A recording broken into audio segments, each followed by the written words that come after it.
Hello there, my name is Provocation and now we will unveil the top news of recent days. Ukraine strongly condemns the massive Iranian attack against Israel. Such actions are completely unacceptable, irresponsible, and carry the risk of unprecedented further escalation of the situation in the Middle East, wrote the Ministry of Foreign Affairs of Ukraine. It is extremely important to make every effort to prevent the confrontation from escalating into another large-scale regional conflict. This attack once again demonstrates the importance of mobilizing all the power of the free world to defend the global boundaries of democracy.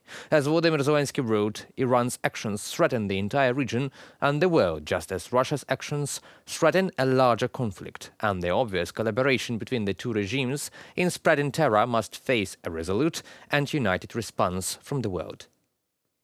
The sound of Shahid drones, a tool of terror, is the same in the skies over the Middle East and Europe. This sound must serve as a wake-up call to the free world, demonstrating that only our unity and resoluteness can save lives and prevent the spread of terror worldwide. We in Ukraine know very well the horror of similar attacks by Russia, which uses the same Shahid drones and Russian missiles, the same tactics of mass airstrikes. Volodymyr Zelensky, President of Ukraine, on social network X. The world cannot wait for discussions to go on. Words do not stop drones and do not intercept missiles. Only tangible assistance does, the assistance we are anticipating. We must strengthen security and resolutely counter all those who want to make terror a new normal. Modern aviation provides its effectiveness. Modern air defense systems are capable of protecting lives. This was demonstrated in the Middle East, when aviation and air defense of the coalition shot down Iranian missiles and Shahed drones aimed at Israel. The whole world sees what real defense is. It sees that it is feasible. And the whole world saw that Israel was not alone in this defense.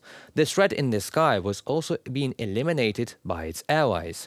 And when Ukraine tells its allies that unity provides the best defense, they are already well aware of its effectiveness. They are aware and ensure it.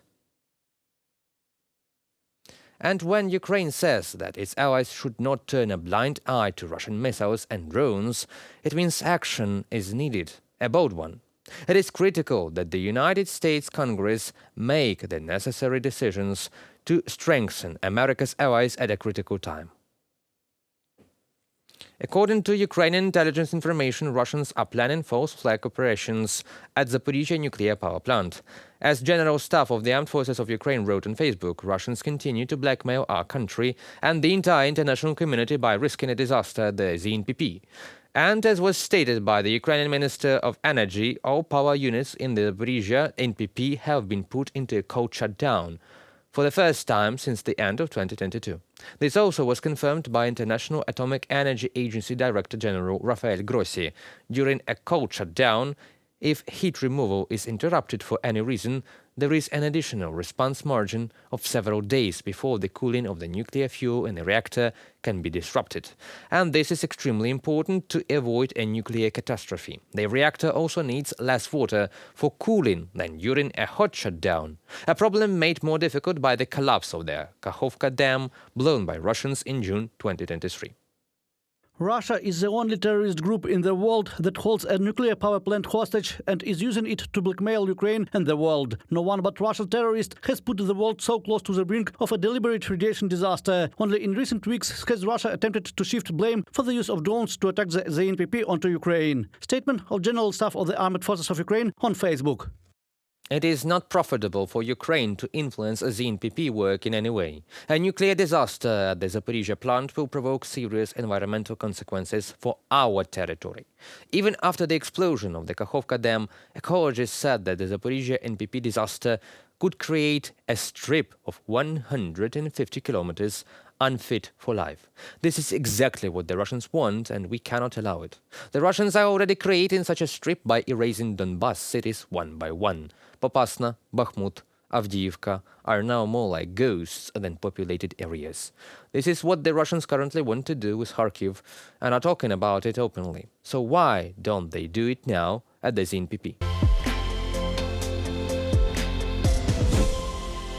Russians are sending soldiers to Ukraine from everywhere. The Kremlin is relocating troops of the Pacific Fleet of the Russian Federation in order to replenish the sanitary and irreversible losses of the Russian occupying forces which they suffered during hostilities in Ukraine, as well as to staff new military units Moscow is sending to war the personnel of the Pacific Fleet of the Russian Federation, as well as the 11th Army of the Air Force and Air Defense Forces. It was announced by the main directorate of the Ministry of Defense of Ukraine.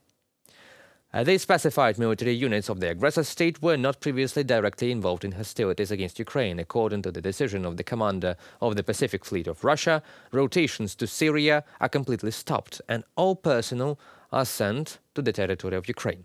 There are about 2,000 Russian servicemen from the Primorsky Krai and Kamchatka regions of the Russian Federation, about 400 more soldiers from the military units of the 11th Air Force and Air Defense Forces stationed on the territory of the Khabarovsk territory of the Russian Federation. They will patch up the number of the 155th and 40th Marine Brigades of Russia, which are currently fighting against Ukraine and are on demand due to huge losses. Part of the personnel from the military units of the Far East of the Russian Federation will join the new motorized rifle brigade of the aggressor state, which is being formed in Voronezh. And according to British intelligence, the Russian Federation aims to recruit about 400,000 servicemen under contract in 2024, which is necessary to support its forces in Ukraine, which has suffered huge losses. At the same time, intelligence indicates Russia continues to draft soldiers in the spring and fall, and this spring it plans to draft about 150,000 soldiers between the ages of 18 and 30, which corresponds to the number of conscripts drafted earlier. Conscript soldiers are usually pressured to enter service under a contract, and then they would be responsible for serving in Ukraine, the Ministry of Defense of the United Kingdom adds. And if Putin succeeds in achieving his goals in Ukraine, he can already announce mobilization for war against Europe. That concludes our today's video. Thank you for watching. Stay updated, support us, comment, like and subscribe to our UATV English channel for more news from Ukraine. Your support is what really matters. Goodbye.